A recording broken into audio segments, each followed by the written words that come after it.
Hello, and welcome to the Special Needs Mom podcast. Today, I am giving myself the gift of rest and a break, and I'm going to be releasing a fan favorite. It was originally called The Shadow Side of Being Strong, and this episode is a shorty but a goodie. It is one of those episodes that, like so many episodes, was inspired by what was happening in my life at the time. And I'm so thankful to report that I am not currently doing any hospitalizations, or actually I don't even want to say it out loud, but we have passed a year now without any hospitalizations, which is kind of a big milestone for us. And so this was recorded at a time where that was not the case. We were coming fresh off of a hospital stay, and I'm talking about the skills that we as special needs moms use to help us survive, and how often they're the very same skills that are holding us back from the thing that we want next, particularly feeling deeply known, connected, and understood. And like we're kind of out of survival, essentially. So without continuing to talk about the episode, I'm going to have you listen. And so with that, enjoy the episode.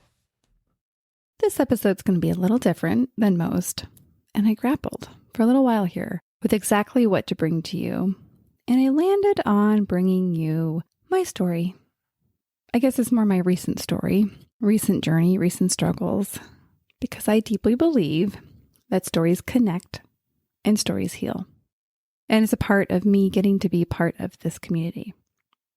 So I'm just 4 days out of an unexpected 10-day hospitalization for my son, which was a complication of a recent and what was supposed to be very simple orthopedic surgery. And actually it was. So this hospitalization came out of nowhere because we thought we were sailing along and we were fully in the recovery zone.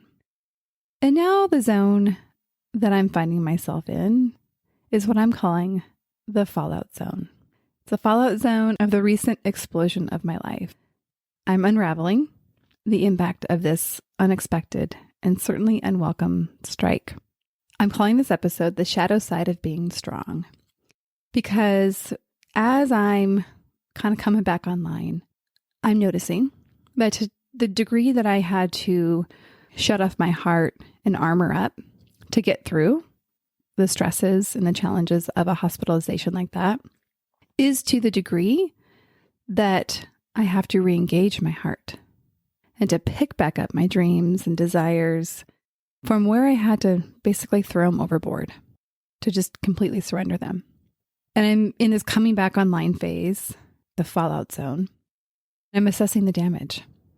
I'm trying to literally find the piles, figure out what I threw in them, figure out what's urgent, what's important, what I can just leave behind. What do I try to really restore, and what do I just leave there or throw away? There's this rub of the place that I'm in. There's this strength that we can come from when we're in these survival states. And I feel like that's actually the part I'm really good at. And the rub is, it seems that I need almost the exact opposite as I'm recovering, restoring, kind of assessing the fallout zone. And so you can see like there's distinct difference of like letting go of this strength. And I feel like it's such a clunking getting back to where I was. If I just kind of look at myself in the hospital life, and this could go for any season of stress, right? This happens to be about hospital. If you don't have as much medical stuff, this can be for really anything. I look at how I have to have tunnel vision and just complete focus on my own survival, my like physical comfort and taking care of those needs, my sons, and then my children at home. And then my husband, he has to fend for himself. I mean, obviously we look out for each other, but he's an adult. And numbing, right? Like really portioning off huge sections of who I am to deal with the stress. And then of course there's comfort coping, like eating all the things, like fried food. And oh my gosh, did y'all notice my love for Rice Krispie treats?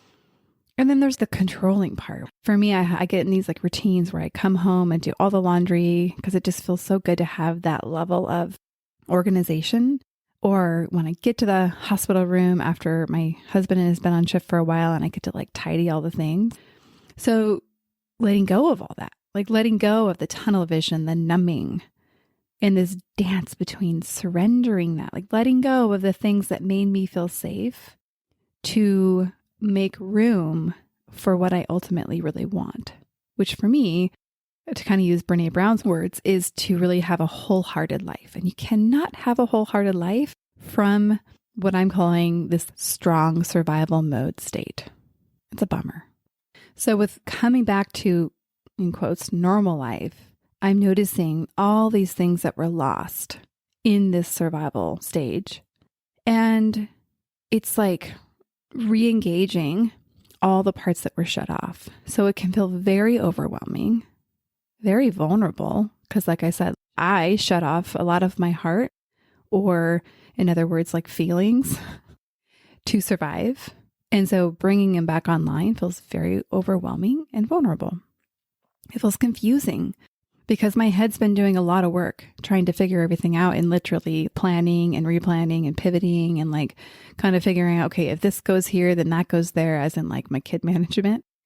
And so my brain's been working, but I've been operating not really that wholeness that I'm used to and that I like, that I feel the best as.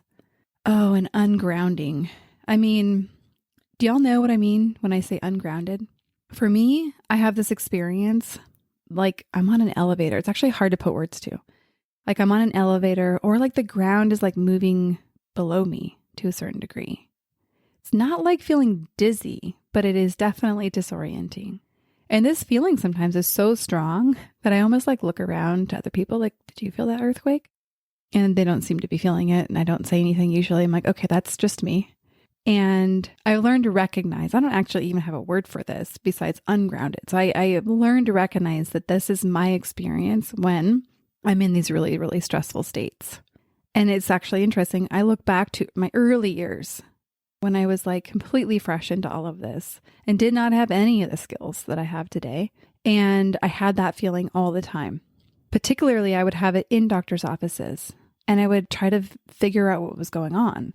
I did a lot of Googling and I did a lot of experimentation with really extreme, like different food protocols because I was convinced I had all these different conditions.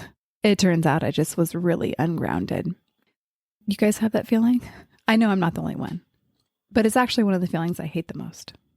So there's this coming back online piece of where I'm at now.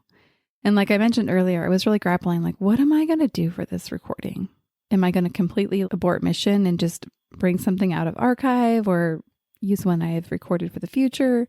And I ultimately decided to just share authentically and perhaps somewhat vulnerably about where I'm at, because it is like the other image I have as I was thinking through how I'm feeling is, you know, when a train, I mean, I've not done this with a real train, but I have played with many of train sets. And like when you get the train off track, like you can get that first train back on, but it takes a little second to get like all those little cars and the caboose all back on track. And it's kind of clunky, right? Like you get one on, another one falls off. It doesn't just happen fluidly. Like I really wish it did. And so that's the phase I'm in now.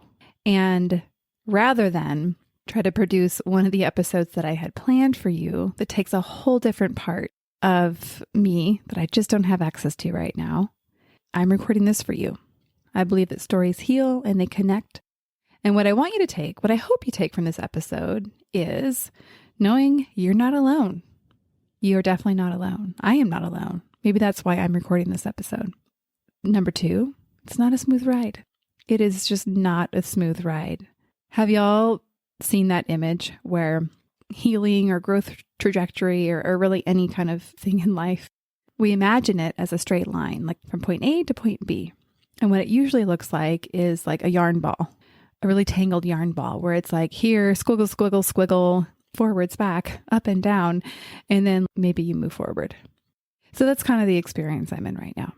And the other thing that I was like, what I want you to take from this, what I want me to take from this is that it's worth it. I do have the fortune, and I think many of you do too, of knowing that this is a time period. This will not be forever.